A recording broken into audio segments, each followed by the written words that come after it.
Hash the Undercover CEO and the Cashier's secret. The morning sun filtered through the dusty windows of Morrison's department store, casting long shadows across the concrete floor of the basement storage area. David Morrison adjusted his employee badge and straightened his gray uniform shirt. For the past 3 weeks, he had been working undercover in his own company, determined to understand what really happened on the ground level of his business empire. As the CEO of Morrison Industries, David had built his company from a single store into a nationwide chain. But lately, customer complaints had been rising, and employee turnover was at an all-time high. His board meetings were filled with charts and numbers, but David felt disconnected from the human stories behind those statistics. That's why he had decided to go undercover, using a false identity and working as a regular employee in one of his busiest locations. The basement storage area was where employees often came during their breaks. It was quiet, away from the constant bustle of customers and the watchful eyes of management. David had discovered this refuge during his first week, and it had become his favorite spot to observe and think. On this particular Tuesday afternoon, David was reviewing inventory sheets when he heard soft footsteps on the metal staircase. He looked up to see Sarah Chen, one of the cashiers from the second floor, carefully making her way down the stairs. She was carrying a small cardboard box and had her phone tucked under her arm. Sarah was someone David had noticed during his time undercover. She was always punctual, never complained, and had a genuine smile for every customer, even the difficult ones. Her performance reviews were excellent, but David had observed something that concerned him.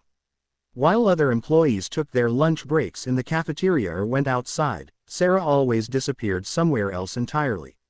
Now, as she settled onto a blanket she had spread on the floor near the far corner of the basement, David understood why. Sarah opened the cardboard box and carefully lifted out a tiny baby, no more than a few months old. The infant made soft cooing sounds as Sarah cradled her gently against her chest. David watched from behind a stack of boxes, feeling like an intruder but unable to look away. Sarah pulled out a small container from her bag and began feeding the baby with a plastic spoon. She spoke in whispered, tender words that David couldn't quite hear, but the love in her voice carried across the quiet space. "I know, sweetie," Sarah murmured, just loud enough for David to catch her words.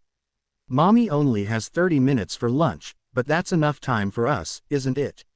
The reality hit David like a physical blow. Sarah was skipping her lunch break every day to feed her baby.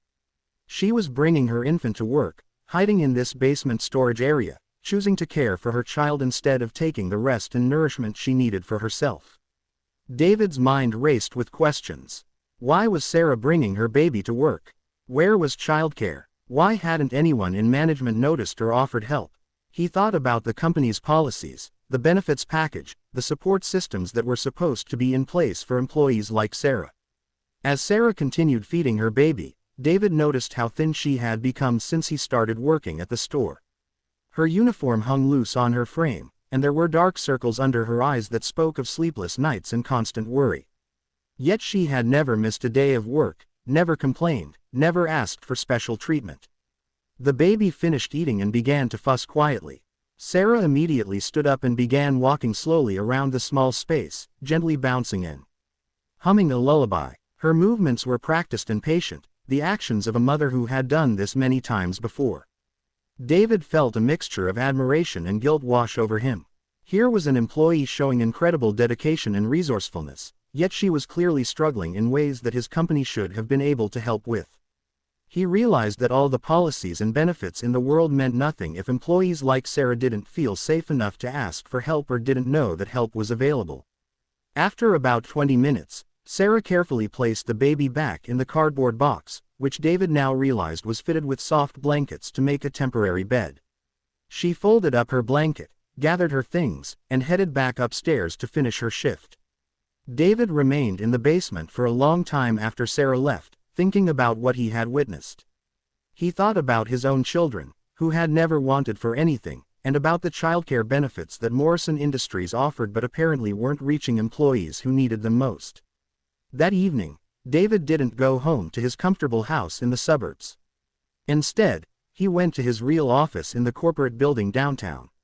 He spent hours reviewing employee files, benefit utilization reports, and HR policies. What he found disturbed him deeply. Sarah Chen was a single mother who had been with the company for 2 years. She had never applied for childcare assistance, never requested flexible scheduling, never used any of the family support benefits that were available. Her file showed that she lived in a low-income apartment complex 20 minutes from the store and had no family in the area to help with childcare. The next morning, David returned to the store as his undercover persona, but with a plan. During Sarah's lunch break, he made his way down to the basement storage area. As expected, Sarah was there with her baby, going through the same routine he had observed the day before. This time, David didn't hide. He approached slowly, clearing his throat softly to announce his presence. Sarah looked up, startled and frightened, clutching her baby protectively. "Please don't report me," she said quickly, her voice shaking. "I know I'm not supposed to be here, but I don't have anywhere else to go. The daycare near my apartment costs more than I make in a week, and my babysitter got sick. I just need a few more days to figure something out." David felt his heart break as he listened to her explanation. "You don't need to explain anything to me," he said gently. "But I think I might be able to help." Over the next few minutes, David carefully asked Sarah about her situation, learning that she had been bringing her baby to work for nearly a month, ever since her childcare arrangements had fallen through. She had been too afraid to ask for help, worried that she would lose her job if management found out. "Sarah," David said carefully, "what if I told you that Morrison Industries has programs specifically designed to help employees in situations like yours? Childcare assistance, flexible scheduling, even on-site daycare at some locations." Sarah's eyes filled with tears. "I looked into it once, but the application process seemed so complicated, and I was afraid they'd ask too many questions about why I needed help." David nodded, understanding now how the company's well-intentioned programs could feel intimidating and inaccessible to the people who needed them most. What if someone helped you navigate that process? Someone who knew the system and could make sure you got the help you deserve. The next week, David revealed his true identity to Sarah in a private meeting with the store manager and HR representative. Sarah was initially shocked and embarrassed, but David quickly reassured her that she was not in trouble. Instead, he explained how her situation had opened his eyes to problems in the company that he needed to address. Within a month, Sarah was enrolled in the company's childcare assistance program and had access to the on-site daycare that Morrison Industries was building in a facility near the store. More importantly, David had initiated a company-wide review of how support programs were communicated and administered, ensuring that employees like Sarah would never again have to choose between caring for their children and keeping their jobs. The basement storage area became a symbol for David of the distance that can exist between good intentions and real impact. He never forgot the image of Sarah feeding her baby on that concrete floor, and he made sure that no other employee would ever have to make such difficult choices alone. Sarah thrived in her new circumstances, eventually being promoted to assistant manager. And David learned that sometimes the most important discoveries happen not in boardrooms or strategy meetings, but in quiet moments of human connection, where real stories reveal the true heart of leadership.